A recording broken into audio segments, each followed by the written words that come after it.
जय गोपीजन वल्लभा जय गिरिवरधारी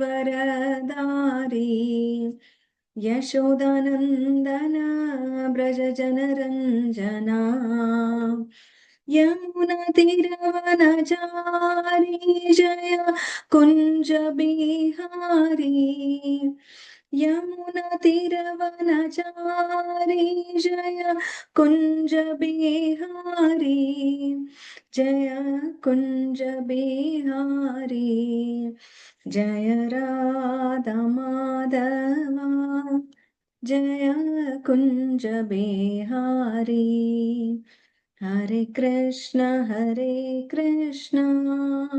कृष्ण कृष्ण हरे हरे हरे राम राम राम हरे हरे हरे कृष्ण कृष्ण कृष्ण हरे हरे हरे राम राम राम हरे हरे ॐ अज्ञानतिमिरान्धस्य ज्ञानाञ्जनशलाकया चक्षुरुन्मीलितं येन तस्मै श्रीगुरवे नमः श्रीचैतन्यमनोभीष्टं स्थापितं येन भूतले स्वयं रूपकदा मह्यं ददाति स्वपदान्तिकम् वन्देऽहं श्रीगुरो श्रीयुतपदकमलं श्रीगुरुन् वैष्णवांश्च श्रीरूपं साग्रजातं सहगण रघुनाथान्वितां तं सजीवम् साद्वैतं सावधूतं परिजनसहितं कृष्णचैतन्यदेवं श्रीराधा कृष्णपादान् सहगण ललिता श्रीविशाखान्वितांश्च हे कृष्णा करुणा सिन्धु दीनबन्धो जगत्पते गोपेश गोपिका कान्त राधाकान्त नमोऽस्तु ते तप्त काञ्चन गौराङ्गी राधे वृन्दावनेश्वरी वृषभानुसुते देवी प्रणमामि हरिप्रिये वाञ्छाकल्पतरुभ्यश्च कृपा सिन्धुभ्य एव च पतितानां पावनेभ्यो वैष्णवेभ्यो नमो नमः। जय श्री कृष्ण चैतन्य प्रभो नित्यानंदा श्री अद्वैत गदाधर श्रीवासादि गौरभक्त वृंदा हरे कृष्णा कृष्ण कृष्ण हरे हरे हरे राम राम राम हरे हरे। श्री श्री भगवत गीता की जय। श्री एकादशी महामहोत्सव की जय। श्रील प्रभुपाद की जय। हरे कृष्णा हरे कृष्णா. இன்னைக்கு ஏகாதசி தினத்தன்று உங்களை எல்லாம் சந்திக்கிறதுல மிக்க மகிழ்ச்சி. இன்னைக்கு ஏகாதசியின் பெயர் உத்பன்ன ஏகாதசி. அப்படின்னா இன்னைக்கு இந்த ஏகாதசியில என்ன ஒரு இதுன்னா, ஏகாதசி எப்படி தோன்றினாள் அப்படிங்கிற மகாத்வம் இங்க சொல்லப்படுது. அத முதல்ல பார்க்கலாம். அதுக்கப்புறம் அந்த நாளுக்கு என்ன மகாத்மியம் அப்படிங்கிறத படிப்போம்.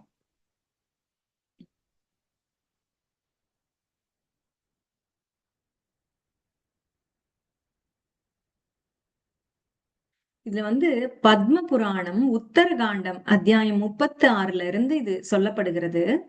கிருத்த யுகத்துல வாழ்ந்து வந்த முராசுரன் அப்படின்ற ஒரு கொடூரமான அசுரன் இருக்கான். அவன் தேவர்களை துன்புறுத்தி அவர்களை ஸ்வர்க்கத்திலிருந்து விரட்டுகிறான். அப்ப இந்திரனின் தலைமையில எல்லா தேவர்களும் கரம் குவித்து துதிபாடி பார்க்கடலில் பள்ளி கொண்டிருக்க சுதர்சனம் ஏந்திய கருட வாகனர் யாரு? ஸ்ரீ விஷ்ணு. அவர்கிட்ட போய் தங்களுடைய குறைகளை சொல்றாங்க. இப்படி ஒரு அசுரன் எங்களை வதைத்து கொண்டிருக்கிறான். அசுரனின் கொடுமைகளை கேட்ட பகவான் என்ன சொல்றார்? விஷ்ணு தேவர்களுக்கு உதவுவதாக உறுதியளித்து முராசுரனுடன் போரிடுகிறார். தனது அம்புகளாலும் சுதர்சனத்தினாலும் அசுர சேனைகளை விரட்டி அடிக்கிறார். நீண்ட காலம் நடைபெற்ற அந்த யுத்தத்தின் நடுவில் பகவான் விஷ்ணு பத்ரிகாசிரமத்துல உள்ள ஒரு ஹேமவதி என்ற குகைக்குள்ள ஓய்வெடுப்பதற்காக சென்று விடுகிறார். அவரை தேடி அங்கு வருகிறான் முராசுரன். அப்ப அவர் அந்த தெய்வீக உறக்கத்துல இருக்கார் விஷ்ணு இல்லையா?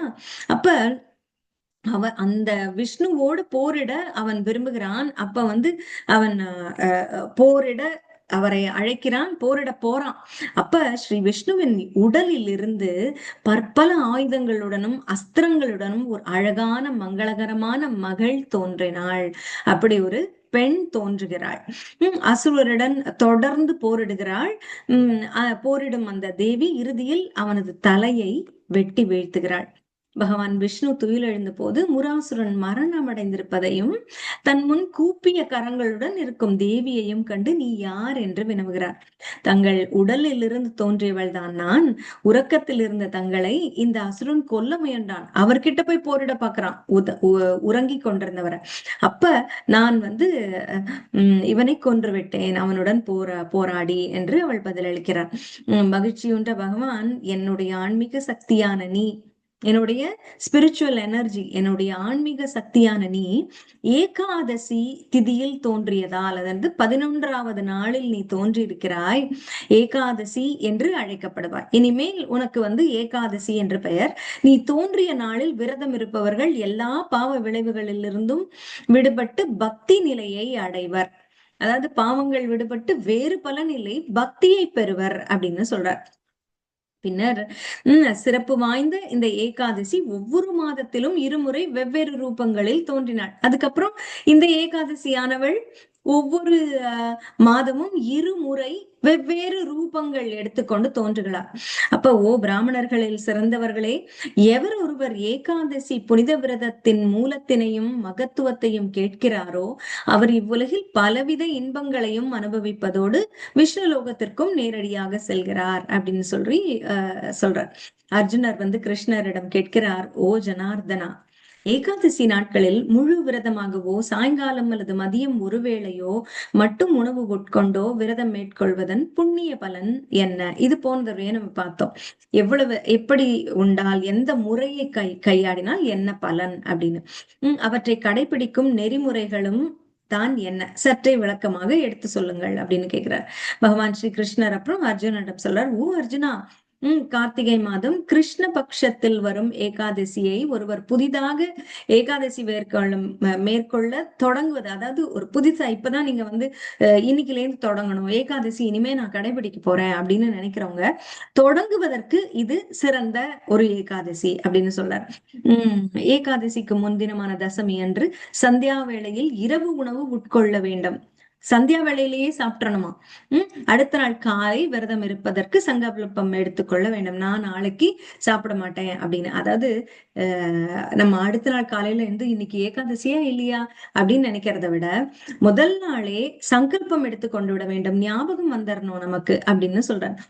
அடுத்த நாள் காலை விரதம் இருப்பதற்கு சங்கல்பம் எடுத்துக்கொள்ள வேண்டும். அந்த சாயங்கால உணவு உண்ணும் பொழுதே நாம் மனதுல வந்து விட வேண்டும் அப்படின்னு சொல்றார். மதியம் நதி, ஏரி அல்லது குளத்தில் நன்றாக குளிக்க வேண்டும். இவை மூன்றுமே இல்லை என்றால் கிணற்று நீரிலாவது குளிக்க வேண்டும்.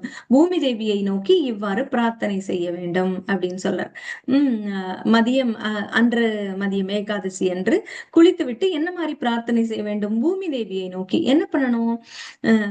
ஓ அஸ்வ கிரந்தி, ஓ ராதா கிரந்தி, ஓ விஷ்ணு கிரந்தி, ஓ வசுந்தரே, ஓம் ருதிகே, ஓம் பூமி மாதா, நான் முற்பிறவிகளில் இருந்து இதுவரை சேர்த்து வைத்துள்ள பாவங்களை எல்லாம் களைந்து வீடு பேர் கிடைக்கச் செய். இதை சொல்லும் போது உடலில் மணல் பூசிக்கொள்ள வேண்டும். விரத நாளில் சமய நியமங்களை கடைபிடிக்க மறந்தோர், நாய் உண்போர், திருடர், உள்ளொன்று வைத்து புறமொன்று பேசுவோர் போன்றோருடன் பேசுவதை தவிர்க்க வேண்டும். இப்படியெல்லாம் இருக்கக்கூடாதான். யாரோட பழகக்கூடாது? விரத நாள்ல இந்த மாதிரி கெட்ட சகவாசம் கூடாது அப்படிங்கறதான் இப்படி சொல்றார். சமய நியமங்களை கடைபிடிக்க மறந்தோர், அதாவது ஒரு அசத் சங்கமா அவங்க வந்து ரொம்ப நல்ல பழக்க வழக்கம் இல்லாதவர்களாக இருக்கிறார்கள் அப்படின்னு வச்சுக்கோங்க. அவங்க அந்த சமய கொள்கைகளை கடைபிடிக்காதவர்கள். அப்புறம் நாய் உண்போர் அப்படின்னு ரொம்ப கீழ் பிறப்பு கொண்டவர்கள், திருடர்கள், உள்ளொன்று வைத்து புறமொன்று பேசுவார். கெட்டவங்க, அவங்க வேண்டவே வேண்டாம் இல்லையா நம்மளுக்கு. அப்ப அவங்க கூட நம்ம ஏன் போய் பேச போறோம்? அவர்களுக்கு ஏதோ ஒரு சண்டை சச்சரவு இருக்கும் கண்டிப்பா அவர்களோட. அப்ப அதை குறித்து நாம் பேசக்கூடாது. அன்னைக்கு வந்து வேண்டாத விஷயங்களை பேசுவதே கூடாது அப்படிங்கிறது தான் சொல்றாங்க. உள்ளொன்று வைத்து புறமொன்று பேசுவோர் போன்றோருடன் பேசுவதை தவிர்க்க வேண்டும். வேதங்களையும் பிராமணர்களையும் தேவர்களையும் அவதூறாக பேசுவோருடன் பேசுவதையும் தவிர்க்க வேண்டும். எப்படி சொல்றார் பாருங்க. இப்படி வேத கொள்கைகள் ஆன்மீக செயல்கள் செய்யக்கூடியவர்களை தவறாக அவதூறாக பேசுவோர்களை தவிர்க்க வேண்டுமா. அப்புறம் தவறான பெண்களுடன் தொடர்பு கொள்வோர், அப்படி பெண்களை தவறாக பயன்படுத்தக்கூடியவர்கள், அப்புறம் கொள்ளைக்காரர்கள், கோயிலை கொள்ளையடிப்போருடன் அறவே பேசுதல் கூடாது. இதெல்லாம் தவறானவர்கள், தர்மம் தவறியவர்கள். இவ்வாறு எவருடனாவது பேசவோ பார்க்கவோ ஏற்பட்டுவிட்டால் அதிலிருந்து தன்னை தூய்மைப்படுத்திக் கொள்ள சூரியனை நேராக பார்க்க வேண்டும். இதெல்லாம் தான் சுத்திகரணம் பண்றதுக்காம். பின்னர் முதல் தர உணவு, மலர் மற்றும் தீபம் கொண்டு தூய பக்தியுடன் கோவிந்தனை வணங்க வேண்டும். இது வணங்கக்கூடிய தெய்வம் இங்கு யாருன்னு சொல்லப்பட்டிருக்கு? கோவிந்தன் அப்படின்னு. அப்புறம் பகலில் தூங்குதல் மற்றும் உடல் உறவு இரண்டும் தவிர்க்கப்பட வேண்டும் ஏகாதசி அன்று. உணவு நீர் இரண்டையும் விடுத்து விரதம் இருப்போர், அதாவது நிர்ஜலம் அப்படின்னு சொல்றோம் இல்லையா, இசைக்கருவிகளுடன் இரவு முழுவதுடன் பகவன் நாம கீர்த்தனம் செய்ய வேண்டும். நிர்ஜலமா இருக்கவங்க முழுமையாக இரவு கூட விழித்திருந்து இந்த நாம சங்கீர்த்தனம் செய்ய வேண்டும்.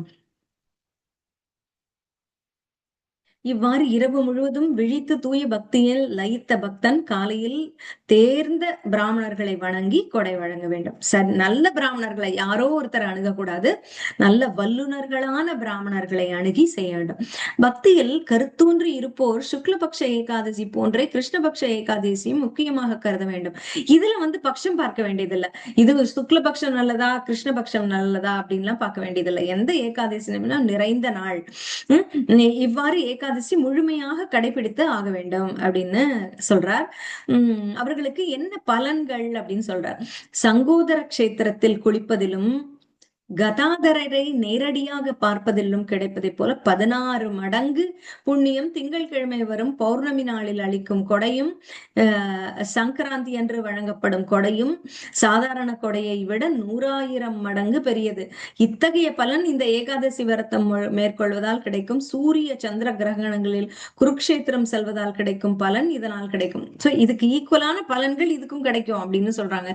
அதாவது சூரிய சந்திர கிரகணங்கள்ல வந்து குருக்ஷேத்திரம் போறது அவ்வளவு விசேஷம், அந்த விசேஷம் இதுல கிடைக்கும். அந்த மாதிரி அஸ்வமேத யாகத்தை விடவும் 100 மடங்கு அதிக புண்ணியம் ஒரே ஒரு முறை ஏகாதசி விரதம் இருப்பதால் கிடைத்துவிடும் அப்படின்னு சொல்றாங்க. அப்புறம் கற்று தேர்ந்த பிராமணருக்கு 1000 பசுக்களை தானம் அளித்த புண்ணியம் இதுல கிடைக்குமா. அப்புறம் 10 நல்ல பிராமணருக்கு உணர்வு அளிப்பதை விட ஒரு பிரம்மச்சாரிக்கு உணவளிப்பது சிறந்தது. தேவை உடைய மரியாதைக்குரிய அந்தணனுக்கு நிலம் வழங்குவது அதை விட 1000 மடங்கு பலன் அளிக்க வல்லது. இப்படியாக புண்ணியத்துக்கு இப்படியெல்லாம் பலன் இருக்கு அப்படின்னு சொல்றாங்க. ஒரு கன்னிப்பெண்ணை படித்த பொறுப்பான இளைஞனுக்கு மனம் செய்து கொடுப்பது அதை விட 1000 மடங்கு பலன் அளிக்க வல்லது. அதாவது நம்ம இப்பதான் படிக்கிறோம் பாருங்க, ஒரு பெண்ணுக்கு திருமணம் செய்து வைப்பது புண்ணியகரமானது அப்படின்னு சொல்றாங்க. பலன் ஏதும் எதிர்பார்க்காமல் சிறு குழந்தைகளுக்கு ஆன்மீக கல்வி அளிப்பது அதை விட 10 மடங்கு பலன் தர வல்லது. அதையும் விட சிறந்தது எதுனா குழந்தைகளுக்கு ஆன்மீக கல்வியை வழங்குவது அப்படின்னு சொல்றார். பசித்தவருக்கு உணவளிப்ப அதனினும் 10 மடங்கு சிறந்தது. அன்னதானம் முன்னோர்களையும் தேவர்களையும் சந்தோஷப்படுத்தும்.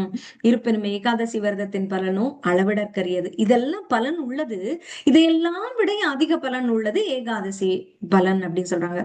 ஏகாதசி என்று பூரண விரதமாகவோ அல்லது ஒருவேளை மட்டும் தானியம் பருப்பு வகைகள் சேர்க்கப்படாத உணவை மட்டும் உண்டோ விரதம் இருக்கலாம் அப்படின்னு விளக்குறார் கிருஷ்ணர். இங்க நம்ம ஏகாதசி விரதம் இருப்போருக்கு ஆன்மீக வளர்ச்சியில் தடங்கல்கள் நீக்கி வாழ்வை முழுமை உறச் செய்வேன் ஓ அர்ஜுனா அப்படின்னு சொல்றார். இதுவே ஏகாதசியின் தொடக்கம். ஏகாதசிக்கு இத்தனை மகத்துவம் உள்ளது அப்படின்னு சொல்றார். மகா துவாதசியும் இதுவும் வேறல்ல அப்படின்னு சொல்றார். வளர்பிறை தேய்பிறை என்ற பாகுபாடு இல்லை. துவாதசி என்று புண்டரீகாட்சனை வணங்கி அவன் பாதாரவிந்தத்தில் சமர்ப்பித்த நீரை அருந்தி விரதம் முடிக்க வேண்டும். துவாதசி என்று நம்ம என்ன பண்ணோம், இன்னைக்கே நம்ம நீர் அருந்துறோம். ஆனால் அன்று அவன் பாதத்தில் சமர்ப்பிக்கப்பட்ட அந்த நீரை அருந்தி நம்மளுடைய விரதத்தை முடிக்கலாம். துவாதசி என்றும் ஒருவர் பகலில் தூங்குதல் தவிர்க்கப்பட வேண்டும். ஏன்னா மற்ற வீட்டில் உண்பதும், ஒரு வேளைக்கு மேல் உண்பதும், உடல் உறவு கொள்வதும், தேன் உட்கொள்வதும், உடலில் எண்ணெய் பூசிக்கொள்வதும், வெண்கலத்தட்டில் உண்பதும், உளுந்தை உணவில் சேர்ப்பதும் தவிர்க்கப்பட வேண்டும் துவாதசி அன்று.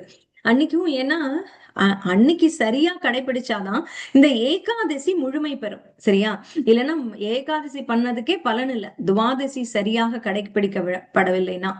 இரவு பகல் ஏகாதசி துவாதசி நாட்களில் விஷ்ணுவின் லீலைகளை தூய பக்தர் சொல்ல கேட்போர் விஷ்ணு லோகம் செல்லும் பாக்கியம் பெறுவர் அப்படின்னு சொல்றாங்க.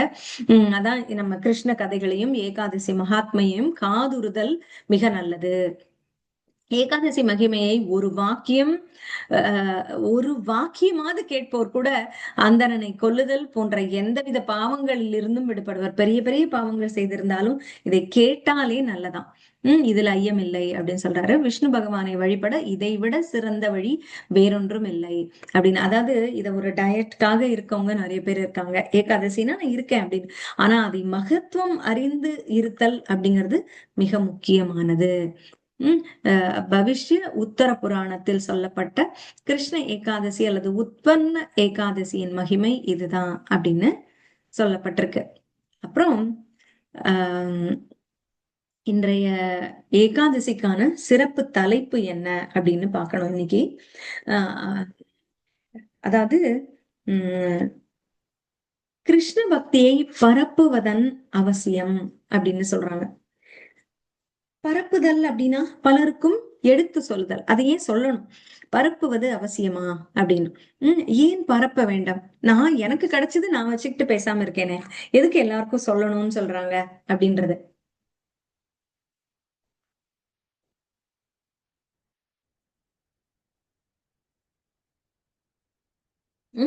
அதன் காரணம் என்ன? ஏன் பரப்ப வேண்டும்? ஏன் பலருக்கும் சொல்ல வேண்டும் அப்படின்னு. அப்ப நாம் பின்பற்றினால் போதாதா? நான் திருந்தி வாழறேனே அது பத்தாதா அப்படின்னு. அப்ப மற்றவருக்கும் சொல்ல வேண்டும் அப்படின்னு சொல்றாங்க. ஏன் சொல்ல வேண்டும் சொல்றாங்க? மற்றவர்களுக்கு ஏன் சொல்ல வேண்டும் அப்படின்னா, ஒரு விஷயத்தை நம்ம மற்றவர்களுக்கு எப்போது சொல்லுவோம் சொல்லுங்க. எனக்கு ரொம்ப பிடித்திருந்தால் அதை மற்றவர்களுக்கு சொல்லுவோம். அதுவும் அவர்களுக்கு சொன்னா அவர்கள் பயன் அடையட்டும்னு நினைச்சாதான் சொல்லுவோம் இல்லையா? அவங்க மேல ஒரு அன்பு இருக்கணும் நம்மளுக்கு. அவர்கள் மேல ஒரு பொறாமை இல்லாமல் அவர்களும் நன்றாக இருக்க வேண்டும் என்று நினைத்தால் அதை சொல்லுவோம் இல்லையா? மற்றவர்களுக்கு எப்போது சொல்லுவோம்னா 2 சமயங்களில் சொல்லுவோம். ஒன்று, நாம் நன்றாக அனுபவித்திருப்போம், அப்பதான் சொல்ல முடியும்.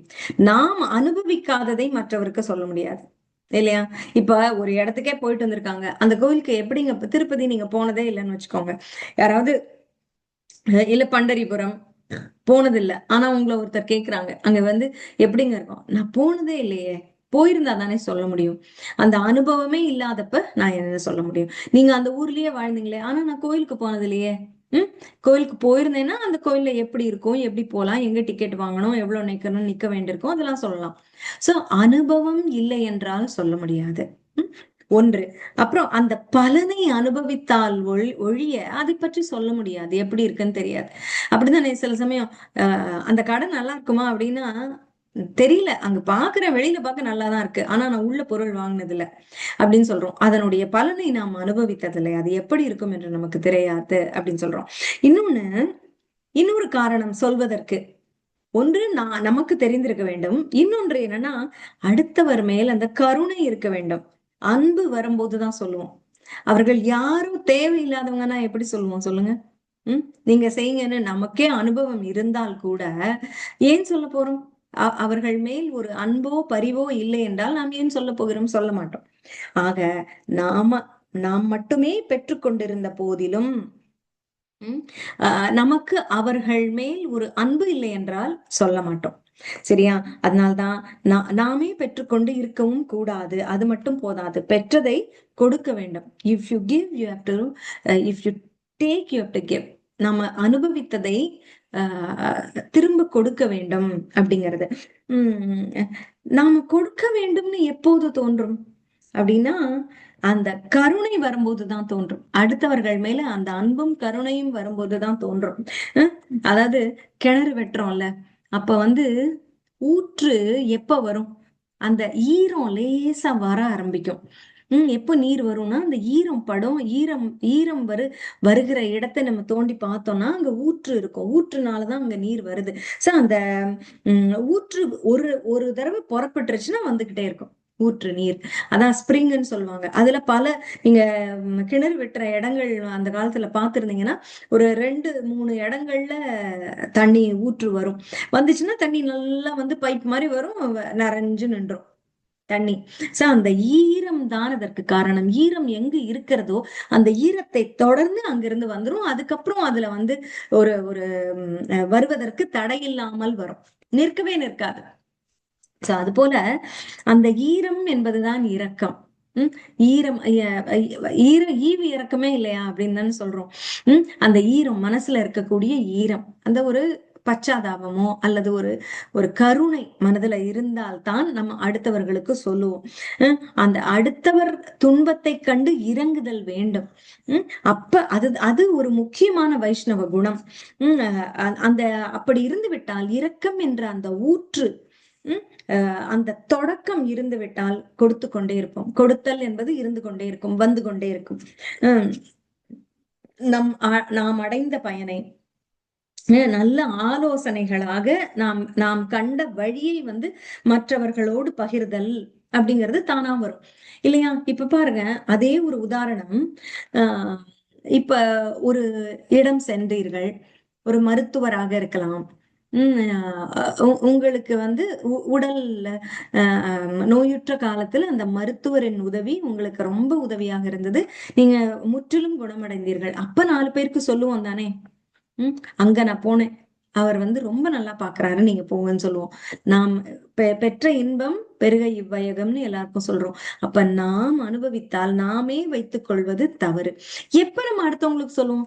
யாரோ ரோட்ல இருமிக்கிட்டு போறவங்களை கூப்பிட்டு, ஏன்பா நீ இங்க கடையில இந்த டாக்டர்கிட்ட மருந்து வாங்க, நீ நல்லா இருப்பேன்னு சொல்லுவோமா? இல்ல. நமக்கு வேண்டியவர்களாக, நம்முடைய சுற்றமாக, நம்முடைய நட்பு வட்டமாக இருக்கக்கூடியவர்களிடம் நமக்கு இயற்கையாகவே ஒரு அன்பு இருக்கும், இரக்கம் இருக்கும், பாசம் இருக்கும், கருணை இருக்கும். அவர்களிடம் சொல்லுவோம். அப்ப அந்த பகைமை பாராட்டாமல் யாரிடமுமே கருணையோடு இருக்க வேண்டியது அவசியம். அப்பதான் வந்து நம்ம நன்மையே சொல்லுவோம், இல்லைன்னா சொல்ல மாட்டோம். அப்ப இரக்கம் இல்லைன்னா என்ன செய்வோம்? சுற்றமாகவே இருக்கலாம். இரக்கம் இல்லைன்னா அவர்கள் மேல் பகிரணும். சுற்றமாக இருக்கும்போது பகிரணும், யாரோ ஒருத்தருக்கு பகிர மாட்டோம். சரி, சுற்றமாக இருக்கிறவர்கள் கிட்ட கூட சில சமயங்கள்ல நாம் பகிர்வதில்லை, சும்மா பேசாம இருந்துடுறோம். எப்பனா இரக்கம் இல்லாவிடல் அப்படி அடைந்துரும். இரக்கம் இல்லைன்னா என்ன ஆகும்? நாம் ஏன்னு நமக்கு என்ன அப்படின்னு இருந்துருவோம். நான் ஏன் சொல்ல வேண்டும்? சொன்னால் அவன் நன்மை அடைவான், அது தேவையா? அவனுக்கு நன்மை கிடைக்கணும்னு நான் ஏன் யோசிக்கணும் அப்படின்னு நினைப்போம். அவன் எக்கேடு கெட்டு போனா என்ன அப்படின்னு கூட நம்ம நினைச்சு விட்டுருவோம். அது எதுக்கு நமக்கு அப்படின்னு. அவன் நன்மையில எனக்கு என்ன அக்கறை? அவனுக்கு வந்து எனக்கு என்ன பிரயோஜனம்? அதுல நான் எதுக்காக அவனுக்கு நன்மைக்கு சொல்லணும் அப்படின்னு சொல்லி பேசாம இருந்துருவோம். நட்பு வட்டமாக இருந்தால் கூட அதுதான் வந்து எதிர்மறை எண்ணம், நெகட்டிவ் திங்கிங். அது எதுக்கு அவங்களுக்கு நான் ஏன் சொல்லணும்? நான் பட்டதை நான் அனுபவிச்சுட்டு போறேன், அது எதுக்கு அவங்களுக்கு சொல்லி அவங்க எல்லாம் போகணும்னு நான் ஏன் வச்சுக்கணும் அப்படின்னு நமக்குள்ளேயே வச்சுக்கணும்னு நினைக்கிற ஒரு தன்னப்போனித்தனம் அப்படின்னு சொல்றலாம். இந்த பொறாமை அவர்களுக்கும் ஒண்ணு அனுபவிச்சுட்டா நான் மட்டும் அனுபவிச்சதா இருக்கணும். இப்ப சில இடங்கள்லாம் இருக்கு. எஸ்பெஷலி நீங்க பாத்தீங்கன்னா, ஒரு இடத்துக்கு போய் நீங்க நன்மை அடைஞ்சிருக்கீங்க அப்படின்னா அதை இன்னும் 4 பேருக்கு சொன்னா, இப்ப இன்வெஸ்ட்மெண்ட் பண்றாங்க அப்படின்னா, இந்த இடத்துல இன்வெஸ்ட் பண்ணா ரொம்ப பணம் நல்லா கிடைக்குது, இந்த மியூச்சுவல் ஃபண்ட் ஏதோ ஒண்ணு, எனக்கு அது தெரியாது. பட் அப்படி இருக்குன்னு வச்சுக்கோங்க, பணம் நல்லா கிடைக்குதுன்னா அங்க ஏன் போடணும்? அவனும் இப்ப சம்பாரிச்சிருவானே, வேண்டாம் அப்படின்னு நினைக்கிறது. இல்ல வேற ஏதாவது, இப்ப ஒருத்தர் நல்ல ஆலோசனை கொடுக்குறாங்க, இவனும் போய் அந்த நன்மை அனுபவிச்சிருவான், அப்படின்னு. அவர்களுடைய நட்பு நம்மளுக்கு நல்லா இருக்கு அப்படின்னா 4 பேருக்கு காட்டி வைக்க மாட்டாங்க. அவரை காட்டினா அவர் அந்த பொசசிவ்னஸ் வந்துரும். என் கூட மட்டும்தான் இவர் நட்பாக இருக்க வேண்டும். இந்த டாக்டரா இருக்கலாம், இந்த குருவா இருக்கலாம், யாரா இருக்கலாம், அவனையும் கூட்டிட்டு போயிட்டா அவன் க்ளோஸ் ஆயிட்டா என்னால முடியாது. இதுதான் பொறாமை, அடுத்தவர்களின் ஒரு வளர்ச்சியில் நமக்கு ஏற்படுகிற பொறாமை. அதெல்லாம் வேண்டாம் அப்படின்னு நினைக்கிறது. கருணை இல்லைன்னா இப்படிதான் நம்ம நினைப்போம். சோ ஒண்ணு பாசிட்டிவ், ஒண்ணு கருணை இருக்கும், அவங்களுக்கு நன்மையை சொல்லுவோம். கருணை இல்லை அப்படின்னா ஏன் சொல்லணும் அப்படின்னு நினைப்போம். நடுநிலை ஒன்று இருக்கு, இன்டிஃபரன்ஸ் சொல்லுவாங்க. நான் ஏன் சொல்லணும், சொல்ல வேண்டாம். நம்ம கருணையும் இல்லை, கருணை இல்லாமலும் இல்லை அப்படிங்கிற அந்த 0 ஸ்டேஜ். வேண்டாம் அப்படின்னும் இல்ல, சொல்ல வேணாம்னும் இல்ல, சொல்லணும்னு தோணல அப்படின்னு நினைக்கிறது. இது ரொம்ப டேஞ்சர் ஆக்சுவலா. சொல்லணும், ஆனா சொல்ல வேண்டாம்னு தோணல, சொல்லணும்னு தோணல அப்படின்னு நினைக்கிறது. ரெண்டுமே தோணல அப்படின்னு சொல்றது. என் வேலை நான் பார்த்துட்டு இருக்கேன் அப்படின்னு சொல்லி இருக்கிறது. சோ இன்னொன்னு, இது 3 நிலை ஒண்ணு இருக்கா. இன்னொன்னு இருக்கு, அன்பு, இரக்கம், ஈரம் எல்லாம் அதீதமா போன நிலை, எக்ஸ்ட்ரா. அது என்னன்னா நான் சொல்லியே தீருவேன் எப்படி இருந்தாலும், அவங்க கேட்காட்டியும் நான் சொல்லுவேன் அப்படின்னு சொல்றது. அவங்க ஏற்கும் கூடிய நிலையில இருக்காங்களா இல்லையான்னு தெரியல, ஆனா அவங்களுக்கு நான் ஆலோசனை சொல்லியே தீருவேன். அப்ப காதை மூடிட்டு அவங்க போயிடுவாங்க. நீங்க சொல்றத கேட்டுக்க கூட மாட்டாங்க. இந்த காதுல வாங்கி இந்த காதுல விடுறதுன்னு சொல்றாங்கல்ல, அப்படி ஆயிடும். சோ அப்படியாக அவர்கள் கேட்கக்கூடிய ரிசெப்டிவிட்டின்னு சொல்றாங்கல்ல, ரிசீவ் பண்ணிக்க கூடிய நிலையில இருக்காங்களான்னு தெரியாமலே கூட சொல்வது. அதை கூட சிந்திக்காமல், சரியான தருணமா இப்ப சொன்னா கேட்பாங்களா அப்படின்னு கூட யோசிக்காமல், அப்படியே நான் சொல்வதை சொல்லிவிடுகிறேன் அப்படின்னு சொல்லுவது. அதுவும் நேர விரயம், அது டைம் வேஸ்ட். ஏன்னா அவங்க கேட்கவே இல்லை, அது ஒண்ணு. அப்புறம் நம்மளோட எனர்ஜி வேஸ்ட். எதுக்கு சொன்னோம், தொண்டை தண்ணி போக சொல்லி என்ன பிரயோஜனம், யாருமே கேட்கல அப்படிங்கிறது. அப்ப அதனால விளைவு என்ன ஆகும் தெரியுமா, இந்த உறவே வேண்டாம்னு ஓடி போயிடுவாங்க. ஐயோ, இவங்க அங்க போனா அட்வைஸ் ஆரம்பிச்சிருவாரியா, வேண்டாம் அப்படின்னு நினைப்பாங்க. சரி, இப்படியாக எப்போது சொல்ல வேண்டும். இரக்கம் இருந்தால் கூட, அடுத்தவர்கள் துன்பத்திற்கு நாம் இறங்கினால் கூட சொல்வதற்கு சரியான சந்தர்ப்பம் பார்த்து சொல்ல வேண்டும். அது அது ரொம்ப முக்கியம். இப்ப பிரபுபாதர் இதெல்லாம் பத்தி ஏன் சொல்லணும், பிரச்சாரம் ஏன் முக்கியம் என்று சொன்னார் அப்படின்னு பார்க்கலாம். அதாவது நம்ம பிரபுபாதருடைய கொள்கை, இயக்கத்தினுடைய கொள்கை அப்படின்னு பார்த்தா, நீ மட்டும் பக்தனாவது இல்லை, பக்தியை பலருக்கும் எடுத்து சொல் அப்படிங்கறதுதான் அவரோட கொள்கை. இது ஏன் அப்படி வகிச்சார் அப்படின்னா, அவருடைய முன்னோடி யாருன்னா பிரகலாதர். முத நம்ம பார்த்திருக்கோம். நவவித பக்தி பத்தி சொன்னா, அவன் தன்னுடைய தகப்பனார் குருகுலத்துக்கு அனுப்புறார். அப்ப அங்க போய் நீங்க பிக்சர் பாத்தீங்கன்னா தெரியும், அவன் உட்கார்ந்து கொண்டு யாருக்கு பிரச்சாரம் பண்ணுவான் தெரியுமா, அந்த அசுர குழந்தைகளுக்கு. அந்த ரீசஸ் டைம் இன்டர்வல் விடுவாங்கல்ல, அப்ப வச்சு அந்த குரு சண்ட அமர்க்கர்கள் போனதுக்கு அப்புறம் இவன் உட்கார்ந்து இந்த குழந்தைகளுக்கு ஓம் நமோ பகவதே வாசுதேவாய, பகவான் முழுமுதற் கடவுள்னா யாரு, வாழ்க்கையின் குறிக்கோள் என்ன, பக்தியின் அவசியம் என்ன, இதெல்லாம் சொல்லுவான் அந்த குழந்தைகளுக்கு. அவை கூட ஓம் நமோ நாராயணா, ஓம் நமோ வாசுதேவாய நமக எல்லாம் சொல்ல ஆரம்பிச்சிட்டு அந்த மாதிரி பிரச்சாரம் பண்ணான். அதாவது அவனுக்கு தெரிந்த அந்த மெயின் ஞானத்தையும் அந்த உண்மை பொருளையும் எடுத்து சொன்னான். அதையே அங்க மட்டும் சொல்லல, அவர்கள் சிறு குழந்தைகள், அவர்களுக்கு சொல்வது கூட கடினம் இல்லை. அதையே தன்னுடைய தகப்பனுக்கும் சொன்னான். அவர் கேட்டார், நீ என்ன படிச்சுட்டு வந்த அப்படின்னு. அவர்கள் படிச்சதை அவர்கள் கற்பித்ததை அவன் சொல்லவில்லை. ஏன்னா அவனுக்கு அது ஏறவே இல்லை. அவன் ஆல்ரெடி அவனுடைய மனதில் ஞானம் நிறைந்திருந்தது, நிறைவான ஞானம் நிறைந்திருந்தது. அதனால அவர்கள் சொல்வது அவன் தலைக்கு ஏறவே இல்லை. அவனுடைய தகப்பன், தந்தையாகிய ஹிரண்ய கஷ்யப்பு, மிக கொடூரமான அசுரன், அவன் கேட்கும் போது கூட பிரகலாதன் இந்த பக்தி விஷயத்தை தான் சொல்றான், பிரச்சாரம் பண்றான் அவர்கிட்டயே.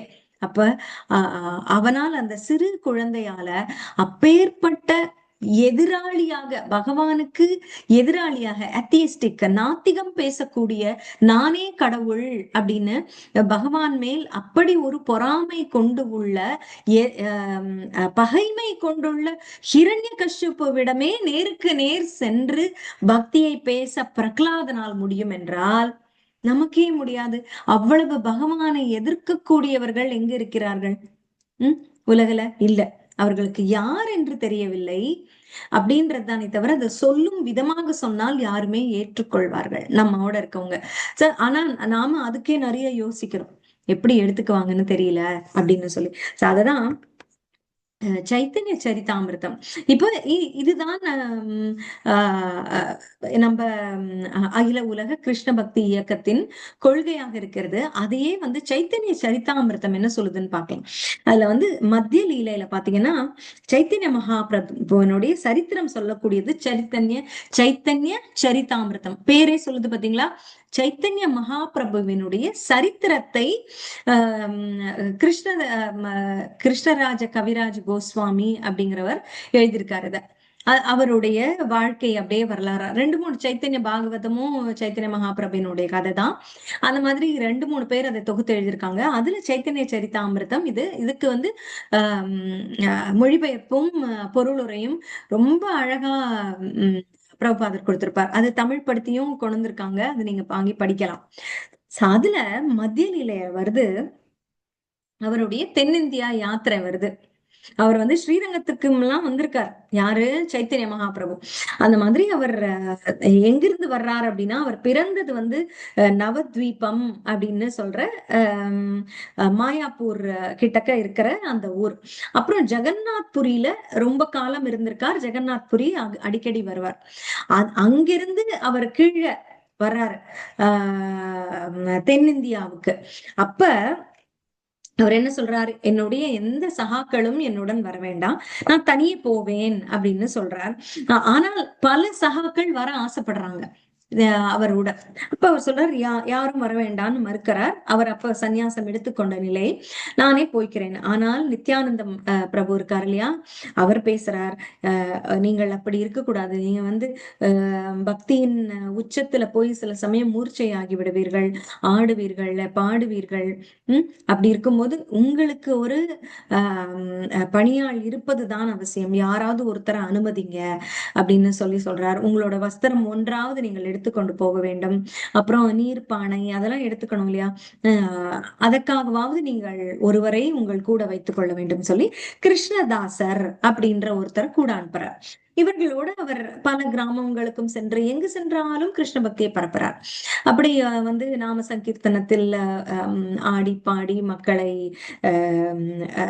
பக்தர்களாக்கி சென்று கொண்டிருக்கிறார். அப்படி போகும்போது ஒரு கூர்மா அப்படின்ற ஒரு ஊர் வருது. அங்க கூர்மா பிராமணர் ஒருத்தர் இருக்கார்.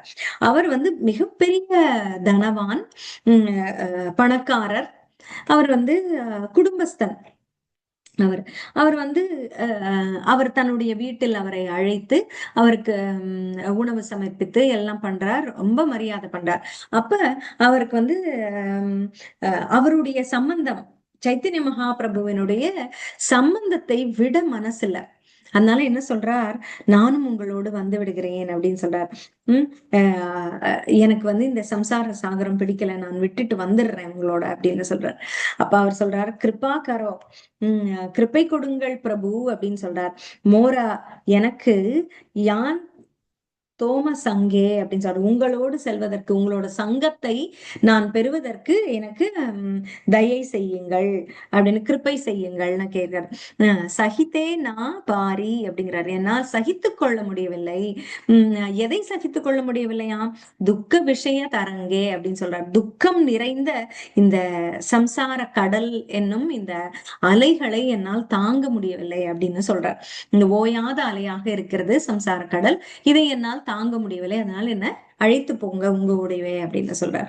அவர் எல்லாரும் வர்றேன்னு சொல்லவங்களை எல்லாம் வர வேண்டாம்னு சொல்லிட்டு வந்திருக்காரு. இங்க புதிதாக பார்த்த இந்த கூர்ம பிராமணரை அழைக்க போறார். அவர் என்ன பதில் சொல்றார் பாருங்க. இவர் கிரகஸ்தர், இல்லையா? அதை பார்க்கிறார் சைத்தன்ய மகாபிரபு. இவர் வர வேண்டாம், தன்னோட வரக்கூடாது அப்படின்றது நினைச்சு என்ன சொல்றார்? பிரபு கஹே, பிரபு சொல்றாராம். யாரு? சைத்தன்ய மகாபிரபு கஹே சொல்றார். உம் ஐச்சி பாத், இப்படிப்பட்ட வார்த்தைகள், இந்த மாதிரியான ஒரு விஷயத்தை இப்படி நீ பேசக்கூடாது. உம் ஆஹ் கபுனா கஹிபா அப்படின்னு சொல்றாரு. எப்போதும் பேசாத இப்படி எல்லாம் அப்படின்னு சொல்றாரு. கிரகே ரஹி கிருஷ்ண நாம அப்படின்றார். கிரகே ரஹி, கிரகத்துல இருந்து, ரஹி அப்படின்னா இருந்து, கிருஷ்ண நாம நிரந்தர லைபா அப்படின்னு சொல்ற. நிரந்தரமா நீ கிருஷ்ண நாமத்தை தான் லைபா, அதாவது ஜபிக்கணும் அப்படின்னு சொல்றார். குற்றமற்ற ஜபம் செய்ய வேண்டும் ஒருவர் தன்னுடைய கிரகத்திலேயே இருந்து அப்படின்னு சொல்றார். சிறந்த கிரகஸ்தனுக்கு அழகு என்னன்னா, நாம ஜபம் செய்து நாமத்தை வந்து தெளிவாக தெளிவாக நம்ம ஜபம் செய்வது அப்படின்னு சொல்றார். குற்றமற்ற ஜபம்னா என்ன? அதுனா பல விஷயங்களையும் யோசிச்சுட்டு ஜபம் செய்வது, எல்லாம் எதையோ பார்த்துட்டு ஜபம் செய்வது, மனதை எங்கேயோ வைத்துக் கொண்டு செய்வது, அப்படி இல்லாமல் பகவானின் சிந்தனையிலேயே இருந்து ஜபம் செய்வது, அதுதான் வந்து தூய ஜபம். அப்படி சொல்றார். அப்புறம் சொல்றார், யாரே தேக்கா, யார பார்த்தாலும் தாரேக்காக, அவரிடம் சொல்லு. யாரே தேக்கா தாரேக்காக, யார பார்த்தாலும் இத சொல்லு. எதை சொல்லு?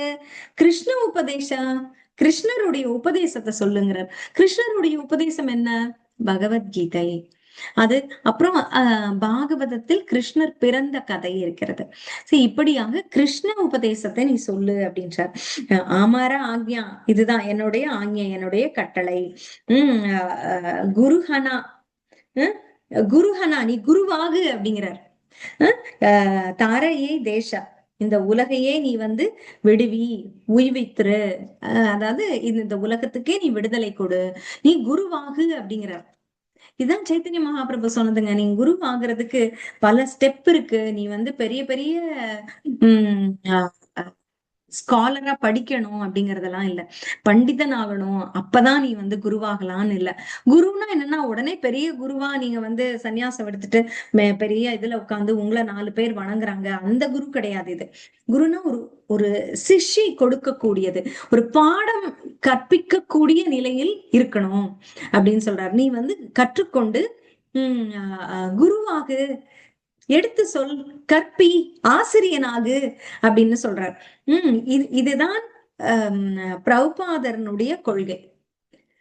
அகில உலக கிருஷ்ண பக்தி இயக்கத்துக்கு கொள்கையாக இதைத்தான் வைத்தார். யாரு வேண்டுமானாலும் எடுத்து சொல்லுங்க, அடுத்தவர்களுக்கு சென்று சொல்லுங்கள் அப்படின்னு சொல்றார் கிருஷ்ண பக்தியை. அப்ப இது வந்து சந்நியாசம் இல்ல. அதான் சில பேர் யோசிப்பாங்க, இஸ்கான்ல போய் சேர்ந்துட்டா நம்ம எல்லாத்தையும் விட்டுறணுமா அப்படின்னு. அது இல்லவே இல்லை, கண்டிப்பா இல்ல. உம் இஸ்கான்ல இருந்தாலே அவங்க வந்து மற்ற உலகில் வாழ்க்கை இல்ல, குடும்பத்தை பார்க்க முடியாது, பொண்ணு பிள்ளைய பார்க்க முடியாது, பேரம்பேத்திகளை வளர்க்க முடியாது, டோட்டலா அங்கேயே போய் சேர்ந்துடணுமா அப்படின்னு. அதெல்லாம் இல்லவே இல்லை. குடும்பத்தில் இருந்து எந்த குரு மகாராஜும் உங்களை வந்து உங்க வீட்டு வேலைகளை தவிர்த்து விட்டு சேவைக்கு வா என்று சொல்வதே கிடையாது. நான் அது முன்னாடியும் உங்களுக்கு சொல்லியிருக்கேன், குடும்ப வாழ்க்கை ஆன்மீக வாழ்க்கை எப்படி சமநிலைக்கு கொண்டு வருவது அப்படிங்கும் போது கூட, குடும்ப வாழ்க்கையில் உங்களுடைய தேவை இருந்தால் அதை நிராகரித்து விட்டு ஆன்மீக வாழ்க்கைக்கு வருதல் தவறு. அது போல குடும்பம் கிரகஸ்தான் ஆக இருக்கும் பொழுது அதனுடைய கடமைகளை சரிவர செய்யத்தான் வேண்டும். அதை பாருங்க எவ்வளவு அழகா சைத்தன்ய மகாபிரபு சொல்றார். நம்ம குடும்பத்தில் இருந்து கொண்டே எப்படி சிறந்த வாழ்க்கை வாழலாம்னு காட்டுறோம் பாத்தீங்களா? எப்படி வந்து பக்தி செய்து கொண்டே இருக்கிறோமோ அதில் தான் பலரும் வந்து ஈர்க்கப்படுவார்கள். அட இப்படி கூட இருக்காங்களே அப்படின்னு தோணும். ஏன்னா இது சம்சார சாகரம், இது சண்டை சச்சரவுகள் நிறைந்த இடம். இங்க வந்து ஒருவர் வந்து உங்களை தூண்டலாம், கோபப்பட தூண்டலாம், வருத்தப்பட தூண்டலாம், கத்துவோம், எல்லாம் பண்றதுக்கான வாய்ப்புகள் இருக்கு. ஆனால் நம்முடைய இந்த ஆன்மீக பற்று இருக்கு பாத்தீங்களா, இங்க ஒண்ணு புடிச்சிட்டு நிக்கிறோம்ல, அது வந்து நாம இங்க பழகிறதுக்கு நம்மளுக்கு ஒரு அமைதியை கொடுக்கும். எப்படி அணுகுகிறோம் நம்முடைய சம்சார வாழ்க்கையை அப்படிங்கிறது நம்மளோட ஆன்மீக பற்று, ஆன்மீக சம்பந்தம், பகவானுடைய அருள், பகவானுடைய சம்பந்தம், அதை நிர்ணயிக்கும். நாம் எப்படி பழகுகிறோம், நம்முடைய என்ன சொல்றது, மனநிலை எப்படி இருக்கிறது, எல்லாத்தையும் எப்படி அணுகுகிறோம் அப்படிங்கிறதுக்கு இதுதான் அடிப்படை. சரிங்களா?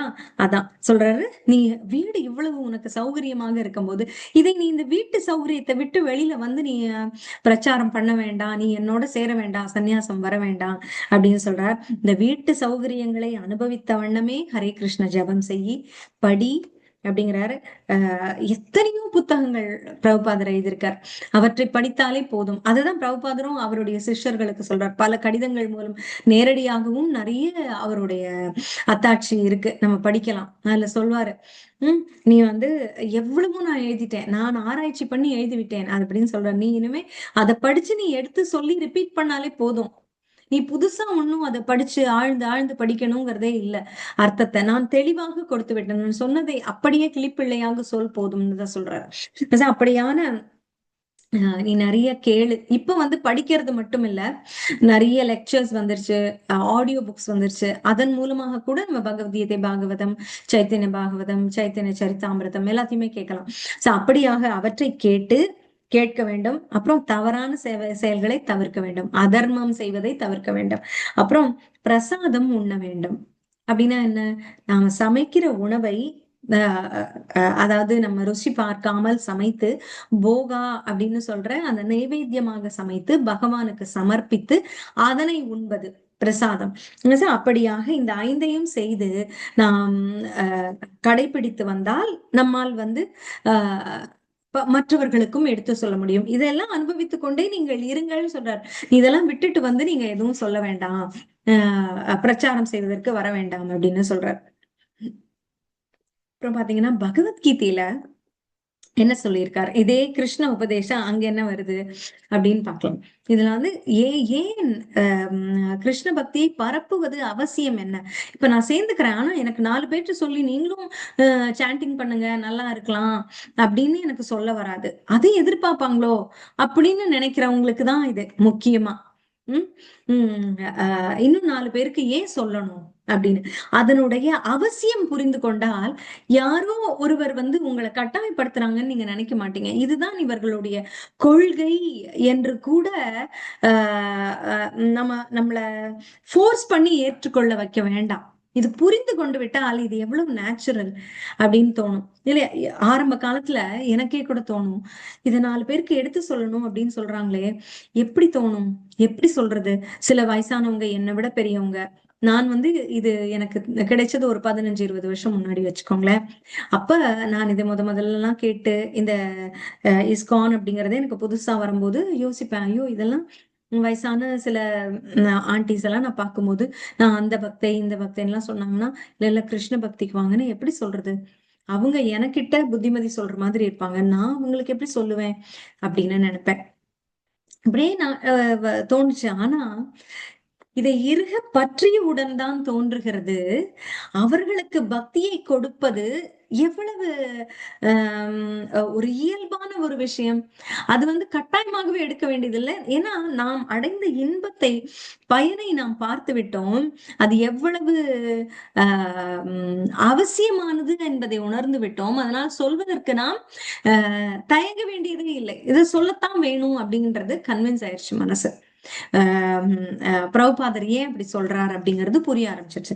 அதான் 18வது அத்தியாயம் 66 எல்லாருக்குமே தெரியும். சர்வதர்மான் பரித்யஜ்ய மாம் ஏகம் சரணம் விரஜ அகம் துவாம் சர்வ பாபேபியோ மோக்ஷேஷ்யாமி மா சுச்சக அப்படின்னு சொல்றாரு. இந்த கிருஷ்ண உபதேசத்தை நீங்கள் அனைவரிடமும் சொல்லுங்கள். இதை மட்டும் சொல்லுங்க. என்ன சொல்லலாம்? மா சுச்சக அப்படின்னு சொல்றாரு. கவலைப்படாதே. ஒவ்வொரு நாள் ஒவ்வொரு பகவானை கும்பிட்டு இருக்கவங்க, தேவதைகளை கும்பிடுறவங்க இருக்காங்க. ஒவ்வொரு விஷயத்திற்காக ஸ்பெஷலைஸ்டு டாக்டர் அப்படிங்கிற மாதிரி ஒவ்வொரு கிட்ட போறவங்க இருக்காங்க.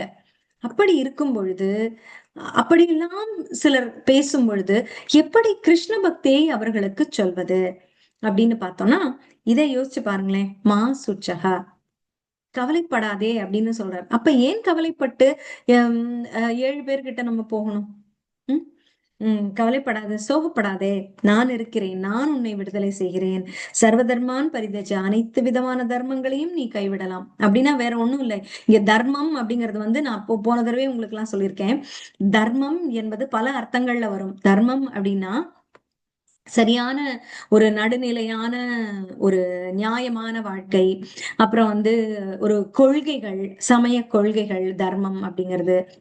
அந்த மாதிரி நிறைய வருது. அதுல சர்வதர்மான் பரிதேஜனா இங்க சமய கொள்கைகளையோ அப்படி சொல்லல. எல்லா தர்மத்தையும் விடணும். அதாவது நல்ல செய்த நல்ல காரியங்களையும் அது விட சொல்லல. இந்த நம்பிக்கைகள் இருக்கு பாத்தீங்களா, பலவிதமான நம்பிக்கைகள். சர்வதர்மான் பரித்யஜ, டியூட்டியும் சொல்லு. தர்மத்துக்கு இன்னொரு அர்த்தம் கடமை. அதையும் இங்க குறிக்கல. உன்னோட கடமையெல்லாம் செய்தான் வேணும். ஆனால் உனக்கு பலவிதமான நம்பிக்கைகள் வைத்துக் கொண்டிருக்கிறாய் பாத்தியா. சர்வதர்மான் பரித்யஜ, அத்தனை தர்மத்துக்கும் நீ நம்புற. அதுவும் இருக்கு, அதையும் நான் செஞ்சிடணும், இதையும் நான் செஞ்சிடணும், இந்த ஸ்லோகம் படிச்சிடணும், இந்த சுவாமியை கும்பிட்டுறணும் அப்படின்லாம் நினைக்கிறேன்ல. பல தர்மங்களை நீ கடைபிடித்து வருகிறாய் இல்லையா. அத்தனை தர்மங்களையும் நீ கைவிட்டாலும் சரி, கைவிடு. மாம் ஏக்கம் சரணம் ரஜ, நானே என்று சரணமடை, என்னிடமே சரணமடை. அகம் துவாம் சர்வ பாபேபியோ, அகம் துவாம் நான் உன்னை, சர்வ பாபேபியோ எல்லா பாவங்களில் இருந்தும், மோக்ஷாமி விடுவிக்கிறேன், கவலைப்படாதே அப்படின்னு சொல்ற. இதை விட என்ன உறுதிமொழி நமக்கு வேணும்? நம்பணும் இல்லையா. அதாவது நம்பிக்கை அப்படின்னு ஒண்ணு இருந்தா என்ன இருக்காது தெரியுமா? பயம் இருக்காது, இந்த கவலை இருக்காது, சோகம் இருக்காது. சோகப்படுகிறவர்கள், கவலைப்படுகிறவர்கள், பயம் கொள்கிறவர்கள், அவர்களை பார்த்தால் நீங்க தைரியமா சொல்லலாம். உங்களுக்கே கோபம் பயம் வருகிறது அப்படின்னா உங்களுக்கே நீங்க சொல்லிக்கணும், அப்பன்னா என்னுடைய நம்பிக்கை குறைகிறதா, எனக்கு நம்பிக்கை இல்லையா, அதனால் தான் எனக்கு பயம் வருகிறதா அப்படின்னு யோசிக்கணும். உண்மைதான் அது. எனக்கு எப்ப வயித்த கலக்கிட்டு பயம் வருதோ அப்ப எனக்கு பகவான் மேல நம்பிக்கை இல்ல, அதனாலதான் பயம் வருகிறது. பகவானை நம்பினால் அந்த பயம் இருக்காது, பயம் வராது.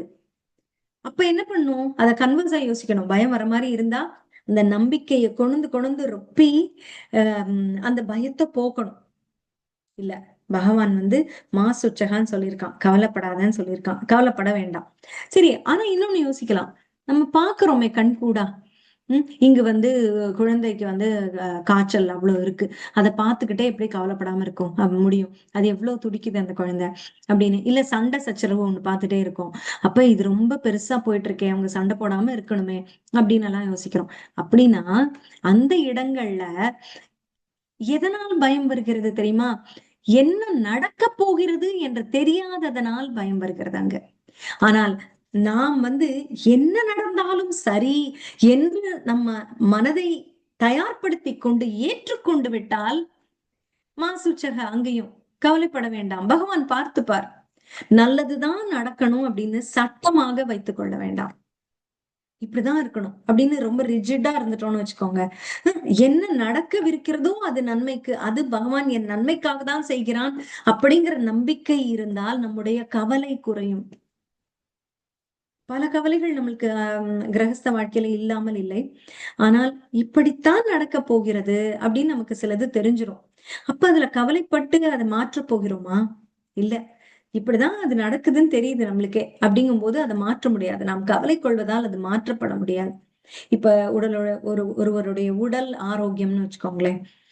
பெரியவங்க உடல் கேடு வந்துருச்சு அப்படின்னா அது டிட்டோரியேட் ஆக போது நமக்கு தெரியும்.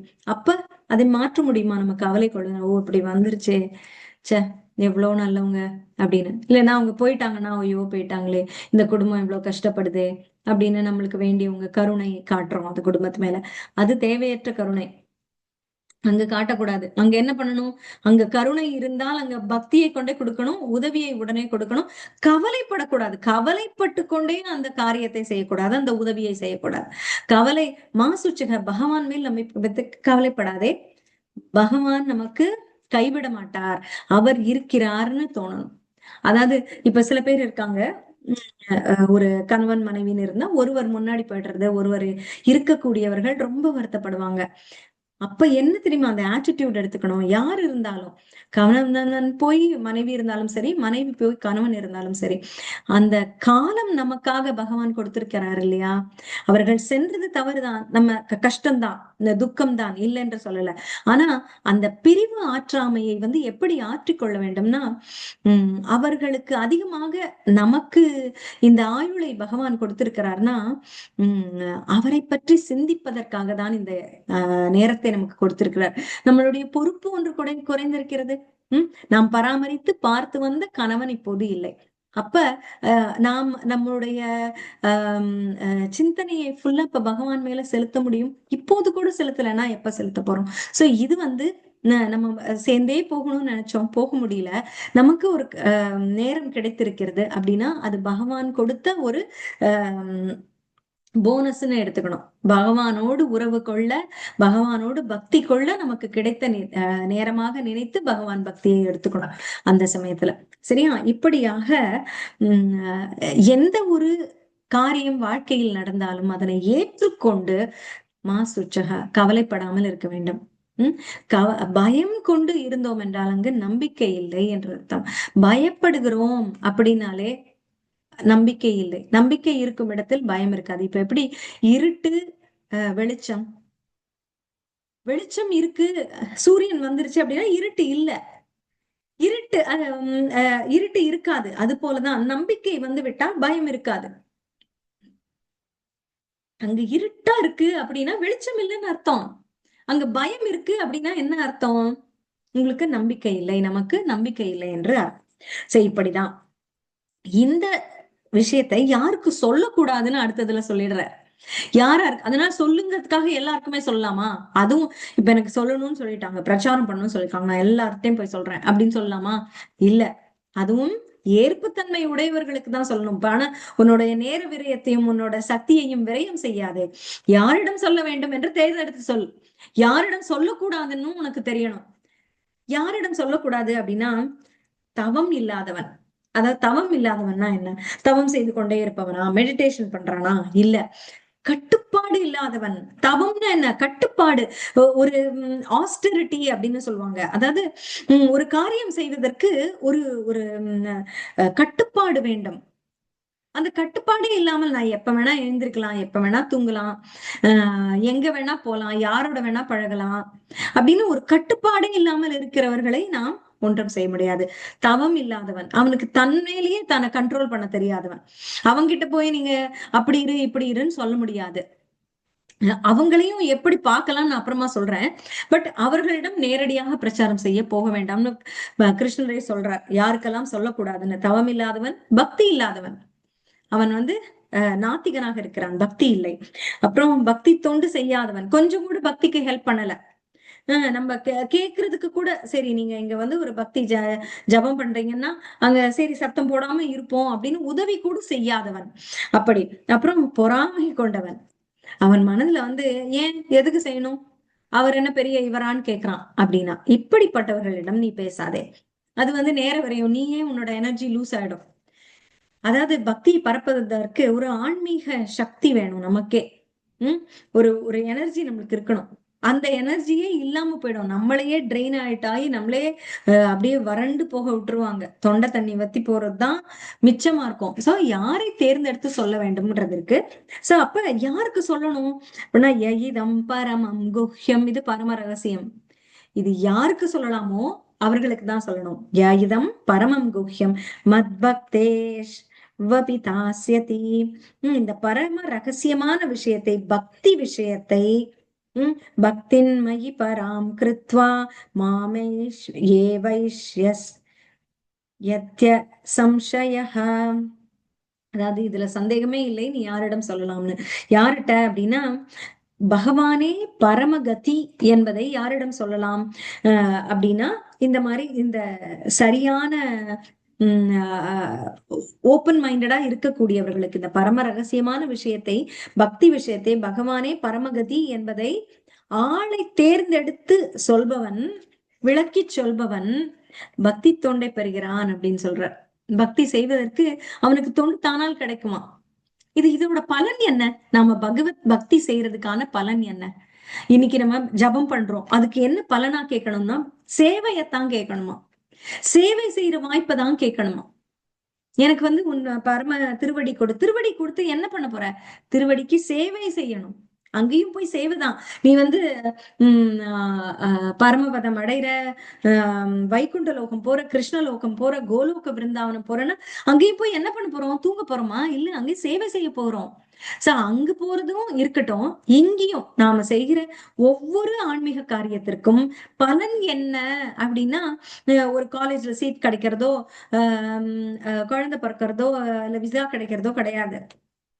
நமக்கு இன்னும் இன்னும் அதிகமாக பகவத் சேவை கிடைப்பது, அதான் பக்தி தொண்டை பெறுகிறான் அப்படின்னு சொல்றார்.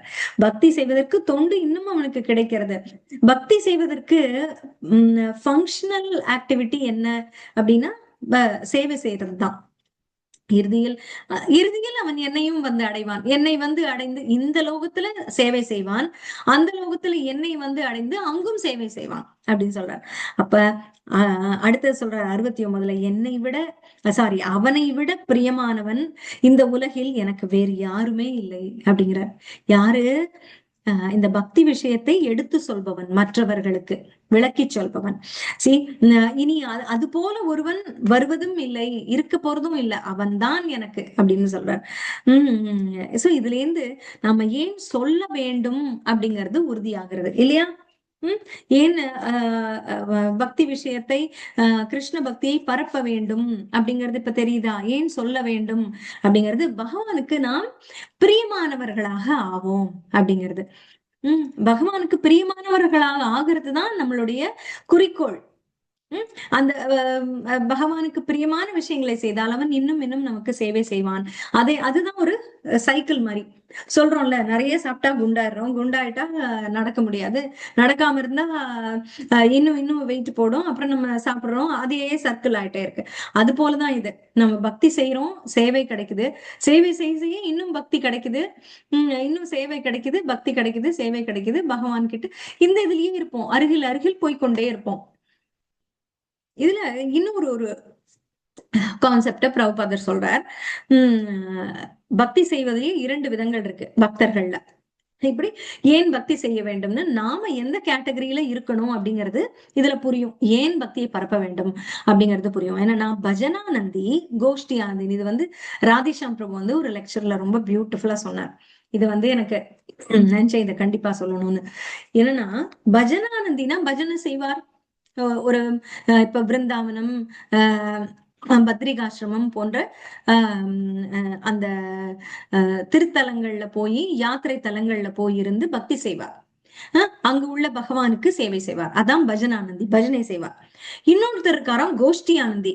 அவர் வந்து கூட்டமாக இருந்து நாம சங்கீர்த்தனம் பெரிய லெவல்ல செய்வார், பெரிய பேச்சுக்கள்லாம் நடத்துவார், உபன்யாசம் செய்வார், அப்படி செய்வார், பரப்புவார் அவர். சோ 2 விதமான பக்தர்கள், பஜனானந்தி, கோஷ்டி ஆனந்தின்னு 2 விதம்.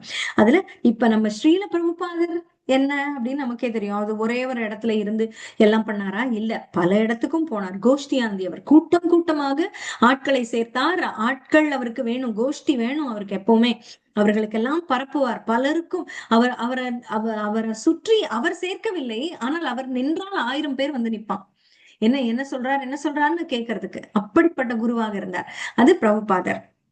அவருடைய குருவான பக்தி சித்தாந்த சரஸ்வதி தாக்கூர் இருந்தார். அவருக்கு குருவான கௌர கிஷோரதாஸ் பாபாஜி இருந்தார்.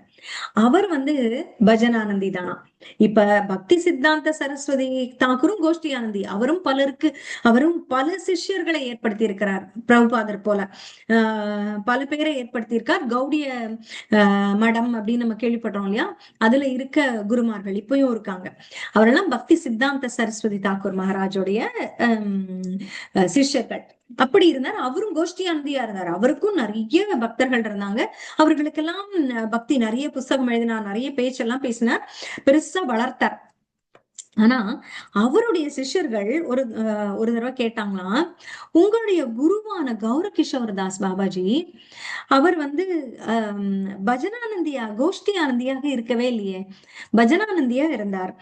அவர் வந்து பிரச்சாரம் செய்ய போகவே இல்லையே, நீங்க மட்டும் ஏன் இவ்வளவு பிரச்சாரம் செய்யறீங்க, உங்களை அவர் பிரச்சாரம் செய்ய சொன்னாரா அவர் வந்து தியானமும் ஜபமும் அதுவே கத்தியா தானே இருந்தார். ஒரு தாமத்துல இருப்பார். அது போக அந்த பூஜாரி சேவைகள் செய்வார். அது தானே செய்தார். அவர் வந்து பெருசா ஒண்ணும் பிரச்சாரம் செய்யலையே. நீங்க ஏன் பிரச்சாரம் செய்யறீங்க? அவரோட வழியில வந்தவர் அப்படின்னு கேட்டான். அவர் சொன்னார், அதுக்கு என்னை இயக்கும் சக்தி அவர்தான். அவர் வந்து என்னை ஒரு பிரச்சாரகனாக தயார்படுத்தி இருக்கிறார். உம் அவர் வந்து பிரச்சாரம் பண்ணல. ஆனா என்னை அவர் பிரச்சாரகனாக தயார்படுத்தி இருக்கிறார். உம் அவர்தான் எனக்குள் இருந்து எனக்கு என்னை இயக்குகிறார். நான் வெளிப்புறம் தான் செயலாற்றுகிறேன். அவர் எனக்கு அந்த குருவாக எனக்குள் இருந்து அவர் என்னை செயலாற்ற வைக்கிறார் அப்படின்னு. இப்ப எப்படி நம்ம ஃபேன் பாக்குறோம், மோட்டார் உள்ளுக்குள்ள இருக்கு. ஆனா அந்த பிளேடு தானே சுத்துது வெளியில பாக்குறது. அது மாதிரி சொன்னாராம், I am just the blade of the fan, he is the motor அப்படின்னு.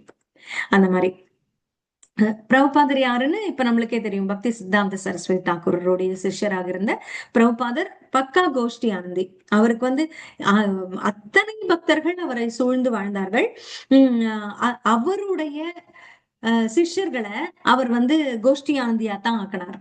இன்னும் இன்னும் நீங்கள் அனைவருமே சென்று பிரச்சாரம் செய்ய வேண்டும், இன்னும் இன்னும் பலரையும் பக்திக்கு கொண்டு வர வேண்டும் அப்படின்னு தான் சொன்னார். அவர் என்ன பண்ணாரு இன்னும் அப்படின்னா, வீட்டுக்கு வீடு கதவை தட்டி பக்தியை கொடுத்தார் போய்.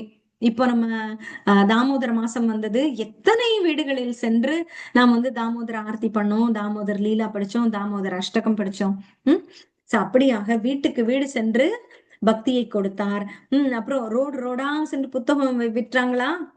எங்கெல்லாம் இடம் கிடைக்குதோ, ரயில்வே ஸ்டேஷன், பஸ் ஸ்டாண்டு, எல்லா இடத்துலயும் போய் ஸ்டால் போட்டு புஸ்தக விநியோகம். அது இப்ப அடுத்த மாசம் வரும், டிசம்பர், புக் மராத்தான் அப்படின்னு பலருக்கும் சொல்லுவாங்க. இது ஏன் இதுல காசு பண்றாங்களா? இதை கொடுத்தா அவங்களுக்கு நல்லதா? இல்ல அவங்களோட கூட்டத்தை அவங்க பெருசு பண்ணிக்கிட்டாங்கன்னா அவங்க என்னது எங்கேயாவது போய் ராஜ்யத்தை பிடிக்க போறாங்களா? அவங்களுக்கு இதுக்கு நிறைய பேர் வேணும். எதுக்கு போய் எல்லா இடத்துலயும் பிரச்சாரம் பண்றாங்க, வாங்க எங்க கிட்ட வாங்க, இத போய் இத படிங்க, இத படிச்சா எதுக்கு சொல்றாங்க? இத்தனை பேர் போய் பிரச்சாரம் பண்றாங்களே எதுக்கு? கூப்பிட்டு அவங்க பெரிய ராஜ்யத்தை பிடிக்க போறாங்களா? யாருக்காவது ஒரு படை திரட்டுறாங்களா? எதிர்த்தவங்களை போய் தாக்கி அந்த நாடை இவங்களுக்கு வாங்கிக்க போறாங்களா? என்ன நன்மை? இதுவும் ஒரு படைதான். என்ன படை அப்படின்னா, இந்த படை சேர்ந்துதான் இந்த சனாதன தர்மத்தை பாதுகாக்க வேண்டும். இந்த ஆன்மாவை பாதுகாப்பதற்காக, இந்த பகவானுக்கும் ஆன்மாவுக்கும், அந்த பரமாத்மாவுக்கும் ஜீவாத்மாவுக்குமான தொடர்பை வலுப்படுத்துவதற்காக, அது மறந்துவிட்டு இந்த ஜீவாத்மாவை தட்டி எழுப்பி, அப்பா நீ இந்த பரமாத்மாவை மறந்துடாத, அவரோடு நீ பக்தி செய்வதற்கு தான் பிறந்திருக்கிறாய் அப்படிங்கறத தட்டி எழுப்புவதற்காக தான் இந்த பிரச்சாரமே நடக்கிறது. இது ஒவ்வொருவருடைய நன்மைக்காகவும் தானே. அவர்களுக்கு ஏதாவது நன்மையா? அதனால இல்ல. அதுல வர்ற ஒரு 200 ரூபாய் 100 ரூபாய் புஸ்தகத்துக்காக சில பேர் நீங்க பாத்தீங்கன்னா பைசா கூட கேட்க மாட்டாங்க, இல்ல பாதி விலை கொடுத்தா கூட வாங்கிக்குவாங்க. உங்களால முடிஞ்சதை டொனேஷனை கொடுங்கன்னு சொல்லுவாங்க. சில இடத்துல அதுக்குள்ள காசு இவ்வளவு, எங்களால இதுக்கு மேல இதை சப்சிடைஸ்டா கொடுக்க முடியாது. அதுகளே வந்து ஃபுல் காஸ்ட் கிடையாது. இந்த தரமான பேப்பர்ல அச்சிட்டு வெளியிடுறாங்க, பார்த்திருக்கீங்க, பாக்குறீங்களா? பகவத்கீதை இந்த புஸ்தகங்கள், அதன ஒரிஜினல் காஸ்ட் எல்லாம் பாத்தீங்கன்னா ரொம்ப இருக்கும், காஸ்ட் பிரைஸ். ஆனா அதெல்லாம் வந்து ஒரு சப்சிடைஸ்டா ஒரு நல்ல ஒரு நியாயமான விலையில தான் வச்சு கொடுக்குறாங்க.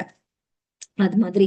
சோ அத போல அவர் எப்படி இருக்கணும்னு ஒவ்வொருத்தரையும் சொன்னார் தெரியுமா? அவரோட சிஷ்யர்களை, நீங்க வந்து பூஜாரியா இருந்தா பூஜாரியா மட்டும் இருங்க, சமையக்காரர் இருந்தா சமையல் மட்டும் செய்யுங்க, பேச்சாளரா இருந்தா பேச்சு மட்டும் பண்ணுங்க, துப்புரவு பணி செஞ்சீங்கன்னா அதை மட்டும் செய்யுங்க, அப்படி சொல்லல.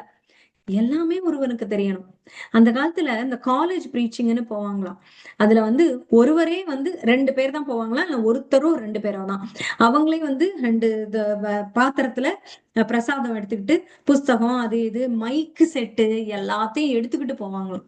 போய் அதை அங்க செட் பண்ணி வச்சு அங்க சொல்லி அங்க பேசி அதுக்கப்புறம் பிரசாத விநியோகம் பண்ணி திரும்பி வருவாங்களாம். இது மினிமம் 2 பேர், அதுக்கு மேக்சிமம் 2 பேர், சாரி ஒருத்தர், அவரும் வரலன்னா அங்க 2 பேர், இன்னும் இவ்வளவுதான் போவாங்களாம். சோ ஒருவரை வந்து அதான் கௌரவ் பிரபு ஒரு லெக்சர்ல சொல்லுவாரு. என்னோட கிளாஸ்மேட்டா இருந்தார் ஒருத்தர். நான் என்னோட அவர் வந்து ப்ரீச்சிங்கெல்லாம் வரல. நான் வந்து இஸ்கான்ல வந்து சேர்ந்துட்டேன். அவர் வந்து இதுவா போயிட்டாரு. ஆனா நடுவுல இவர் வந்து இந்த ஆசிரமம் சேர்றப்ப அவரும் வந்து சேர்ந்தாராம். அப்ப அவருக்கு உள்ள சேவை வந்து சப்பாத்தி பண்ற ரோட்டி பண்ற சேவை கொடுத்தாங்களாம். அதை பண்ணாராம். அவர் பார்த்தாராம், இதையா குடுக்குறாங்க? நான் என்னமோ பெருசா பூஜாரியா இருக்கலாம், இல்ல லெக்சர்ஸ் எல்லாம் இது பண்ணலாம், அந்த மாதிரி பிரம்மச்சாரியா இருந்து பெரிய சேவா எல்லாம் பண்ணலாம் அப்படின்னு நினைச்சு வந்தா, கிச்சன்ல வந்து பாத்திரம் தேய்க்கிறதையும் ரொட்டி பண்றதையும் பண்ண சொல்றாங்களே. அப்படின்னு சொல்லி கொஞ்ச நாள் இருந்துட்டு அவரால இருக்க முடியலையா போயிட்டாராம். அவர் பல நாட்கள் கழிச்சு 30 வருஷம் 40 வருஷம் கழிச்சு இவளை திரும்ப பாக்குறப்ப, நான் இஸ்கானை வந்து விட்டுட்டு போனேன், நான் ரோட்டி பண்ண சொல்றாங்கன்னு. இப்ப என்னோட கல்யாணம் ஆகி குழந்தைகள் இருக்காங்க, எல்லாம் என் மனைவிக்கும் உடல் நிலை சரியில்லாம அங்க நான் ரோட்டி பண்ணிக்கிட்டு இருக்கேன் அப்படின்னு சொன்னாராம். அது போல இங்க வந்து அதையும் தான் பயிற்றுவிப்பார்கள். உங்களுக்கு வந்து செய்ய தெரியும். நீங்க பாத்தீங்கன்னா இஸ்கான்ல இருக்க சில பிரபுஜிஸ் எல்லாம் ரொம்ப அற்புதமான குக்ஸா இருப்பாங்க. அவங்க வந்து அவங்க கை வச்சாலே அப்படி ஒரு சுவையான உணவு அவர்களால் தயாரிக்க முடியும், பிரசாதம் தயாரிக்க முடியும். அப்படி இருப்பாங்க. அவர்களுடைய பேச்சு அதை விட ருச்சிகரமானதாக இருக்கும். அதை கேட்டுக்கொண்டே இருக்கலாம். நீங்க பார்த்து கேட்டு ரசிக்கிறோமே, எவ்வளவு விஷயங்கள், ஞான சம்பந்தமான விஷயங்கள் எவ்வளவு பேசுறாங்க, சாஸ்திர விஷயங்கள். அத்தனை பிரபுக்களுமே சமையலில் கை தேர்ந்தவர்கள். ஒருவர் கூட என்னால் அது முடியாதுன்னே சொல்ல மாட்டாங்க. எல்லாருமே ட்ரெயின்ட். அவங்க வாய் திறந்து பாடினா அப்படி இருக்கும். பாட்டுலயும் சிறந்தவர்களாக இருப்பாங்க. மிருதங்கம் வாசிப்பாங்க, கர்த்தால் வாசிப்பாங்க, எல்லாமே வாசிப்பாங்க. அது போல பூஜாரி சேவையும் பகவானுக்கு எப்படி அலங்காரம் பண்ண வேணும், அது ஆர்டிஸ்டிக்காவும் அவர்களால் இருக்க முடியும். இத்தனை எப்படி முடிகிறது? இந்த இந்த ஒரு சக்தியை அவர்களுக்கு, இந்த திறமையை யார் கொடுக்கிறார்கள்? பகவான் தான். அப்படி ஒரு அர்ப்பணிப்பான வாழ்க்கை அவர்களுடையது.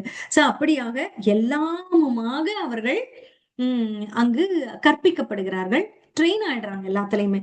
சோ இதெல்லாம் செய்யணும்னு தான் பிரபுபாதர் தூண்டினார் எல்லாரையும்.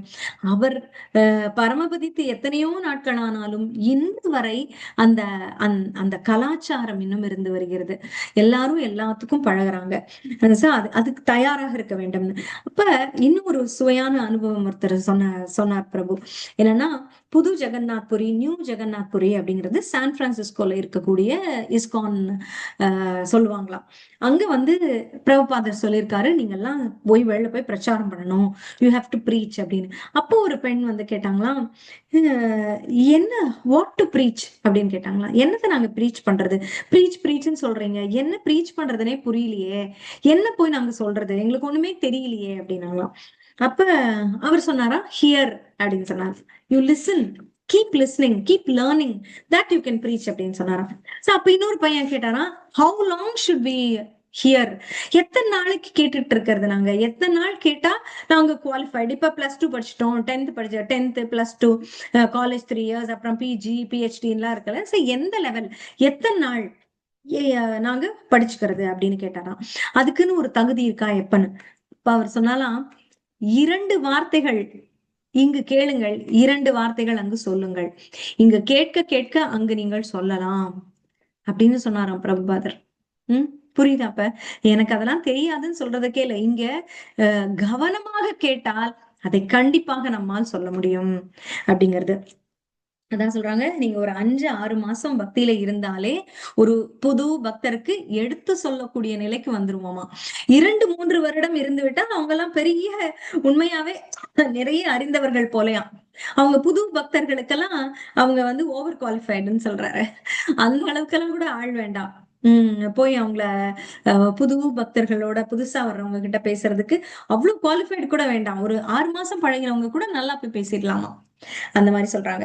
சோ அப்புறம் அதே போல பிரபுபாதர் வந்து கும்பமேளாக்கு, இப்ப கூட நடந்த கும்பமேளால பாத்தீங்கன்னா அவ்வளவு இஸ்கான் வாலண்டியர்ஸ் இருந்து அப்படி உணவு சமைத்து எல்லாம் பண்ணாங்க. ரொம்ப பியூட்டிஃபுல் சேவை பண்ணாங்க. அதெல்லாம் பிரபுபாதர் இருந்த காலத்திலயும் கும்பமேளா வந்திருக்கு.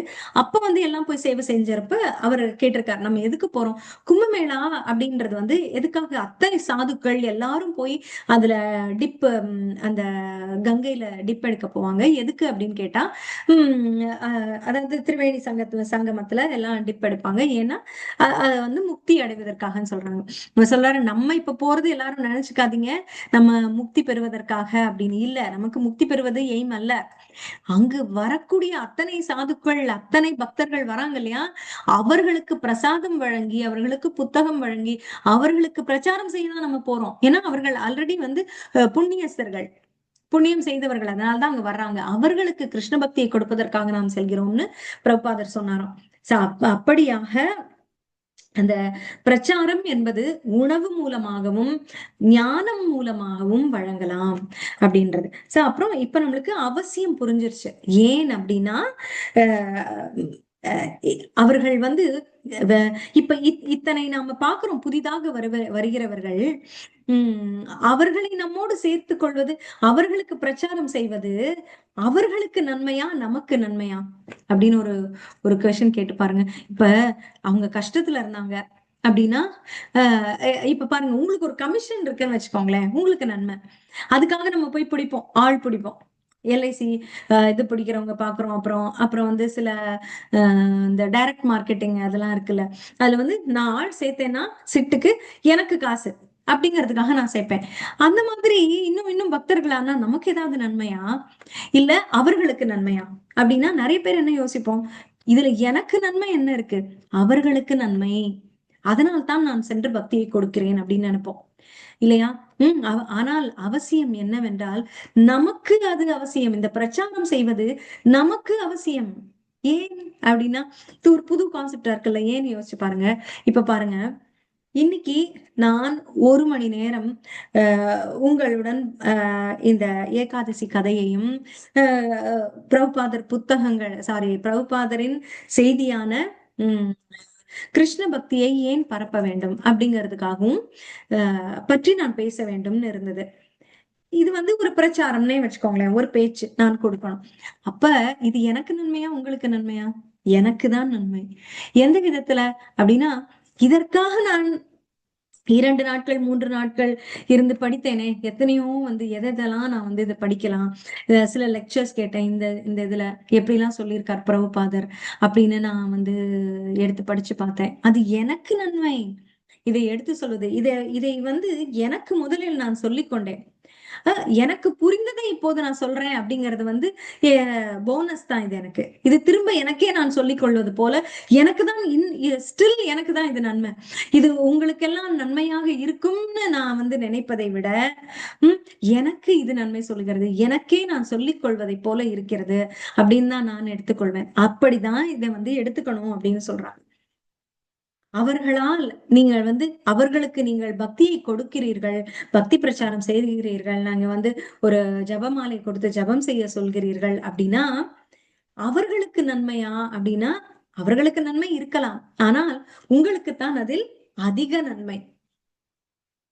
ஏன்னா அவர்களுக்கு சொல்லும் அளவுக்கு உங்களை வந்து நீங்க அது அதிகாரப்பூர்வமானவராக, சாஸ்திர ஞானம் கொண்டவராக நீங்கள் ஆக்கிக்கொள்ள முயற்சிப்பீர்கள். அப்பதான் நீங்க தெளிவாக அவர்கள் கிட்ட சொல்லலான்ற ஒரு தைரியம் உங்களுக்கும் வரும். நீங்களே குழப்பமாக இருந்தால் எப்படி சொல்வீர்கள்?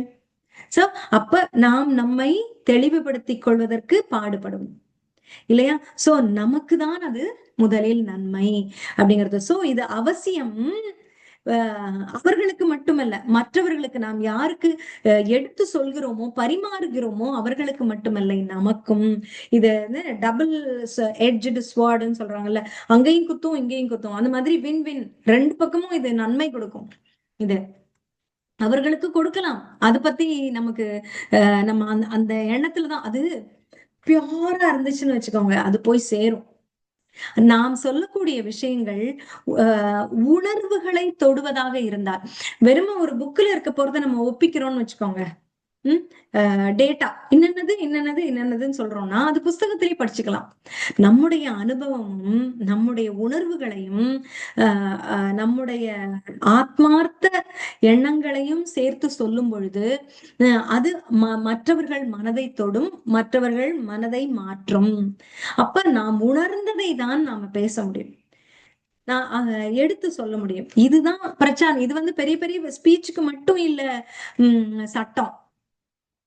உண்மை அப்படிங்கிறது பெரிய பெரிய ஸ்பீச்சுக்கு மட்டும் இல்ல, பெரிய ஸ்பீச்சஸே வெற்றிகரமாகுவது, ஒருவர் நல்ல பேச்சாளர் ஆகுவது, தான் நினைத்ததை மனதின் ஆழத்திலிருந்து பேசுபவராக இருந்தால்தான் மனம் சென்று அடுத்தவர் மனதை தொடும். அப்படி தொட்டால்தான் அந்த பேச்சுக்கு ஒரு இம்பாக்ட் இருக்கு. இல்லைன்னா சும்மா ஒரு டேட்டா மாதிரி சொல்றதுல ஒண்ணுமே இல்ல. புஸ்தகத்துல வாசிக்கிற மாதிரிதான். சரியா? சோ இப்ப இந்த சின்ன பிரச்சாரத்துக்கு கூட இதேதான். ஒருத்தர் கிட்ட போய் நீங்க இத பண்ணுன்னு சொல்றீங்க.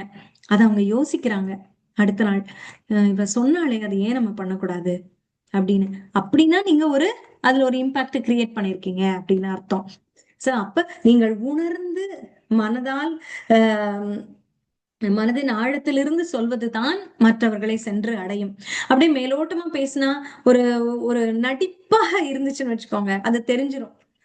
இப்ப பிள்ளைங்க எல்லாம் சொல்றாங்க பாருங்க ஒரு வேர்டு ஃபேக் பண்றதுன்னு. ஃபேக்குன்னா என்ன? போலி.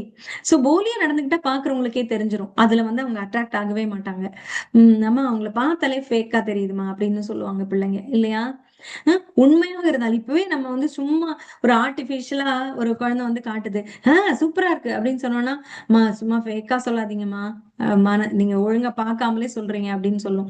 உணர்ந்து சொல்லும் பொழுதுதான் அந்த குழந்தைக்கு அது ஊக்கமாக இருக்கும், என்கரேஜ் பண்ற மாதிரி இருக்கும். அதை விட்டு சும்மா கடனுக்கு சொன்னா, பாக்குறதுக்கு முன்னாடியே சொன்னா அது எப்படி இருக்கும்? அதுக்கு சும்மா சொல்லக்கூடாது எப்பவுமே. ரொம்ப நல்லா இருக்கு அப்படின்றது ரொம்ப ஒரு ஜெனரிக் வார்த்தை. இதை சொல்றாங்க ஜெனரிக் அப்படின்னு ஒரு வேர்டு இப்ப இந்த காலத்துல பிள்ளைங்க சொல்றாங்க. அதாவது சும்மா ஒண்ணு பார்த்த உடனே சூப்பரா இருக்கு, நல்லா இருக்கு அப்படின்னு ஒரு வார்த்தையை மட்டும் சொல்லாம உணர்ந்து சொல்வது. ஏய் இது ரொம்ப நல்லா பண்ணிருக்கே, எப்படி பண்ண இது அப்படின்றது. அப்பதான் உணர்ந்து அதை சொல்கிறோம்னு அர்த்தம். அது போல அவர்கள் மனதை சென்று அடைய வேண்டும்னா உணர்ந்ததை சொல்ல வேண்டும், உணர்ந்து பேச வேண்டும். அதுதான் பிரச்சாரமாக இருக்க வேண்டும். சோ அப்படி இருந்தா இது அவசியம் என்பது புரிகிறது. அத்தனை ஜீவன்களும் பகவானுடைய திருவடியை சேர வேண்டும். அதற்கு நாம ஒவ்வொருவரும் கைகோர்த்து போகணும். நம்ம அவங்களுக்கு செய்யும் போது நம்ம பெரிய படை ஆகுறோம் அப்படின்னா நம்ம ஈஸியா போய் அவங்க கிட்ட சேரலாம். பகவான் கிட்ட சேர்றது ஈஸியா இருக்கும். நம்ம ஒரு சத் சங்கமாக சேர்ந்து பகவானை நாடுவது பயனுள்ளதாக இருக்கும். நான் இப்ப சொல்றதும் எனக்கு எப்படி நன்மை பயக்கும் அப்படின்னு சொன்னேன் இல்லையா? அது போலதான் பேச்சாளர்கள் எல்லாருக்குமே இதுதான். அவங்க ஏதோ தனக்கு தெரிஞ்சது உங்களுக்குதான் நன்மை அப்படின்றது இல்ல. இதை சொல்வது எனக்கு நன்மை. முதல்ல இத்தனையும் ஞாபகப்படுத்திக்கிறதுக்கு ஒரு வாய்ப்பு கிடைச்சது இல்லையா அப்படின்றது. சோ அப்படியாக இதை வெற்றிகரமாக செய்யணும் அப்படின்னா என்ன பண்ணணும்? ஆச்சாரம் பிரச்சாரம்னு ரெண்டு இருக்கு. சும்மா பிரச்சாரம் மட்டும் பண்ணிட்டு இருக்க கூடாது, ஆச்சாரம் இருக்கணும். அதாவது பிஹேவியர். ஆச்சாரம்னா சரியான நடத்தை இருக்கணும். அப்படி இருந்துதான் நீ பிரச்சாரம் செய்யணும். இல்ல நீ பிரச்சாரம் சூப்பரா செய்யற ஆனா உன் நடத்தை சரியில்லை அப்படின்னா யாரு அதை மதிப்பா? நீ செய்யக்கூடிய பிரச்சாரத்தை யார் மதிப்பார்கள்? உன்னுடைய நடத்தை ரொம்ப கண்டிக்க தகுந்ததா இருக்கு, நல்லா இல்ல. யாருக்கும் அப்படியே நீ எடுத்தெறிஞ்சு பேசுற, ரொம்ப எல்லாரையும் ஏதோ அவங்க தப்பு பண்ற மாதிரி நினைச்சு சொல்றது. ஏய் அது சரியில்லை. இல்ல நீ செய்யறது சரிதான்ப்பா, ஆனா நீ இப்படி ஏன் செய்யக்கூடாது, இத பண்ணி பாரு அப்படின்னு அவர்கள் ஏற்றுக்கொள்ளும் விதமாக சொல்வதுன்னு ஒண்ணு இருக்கு இல்லையா?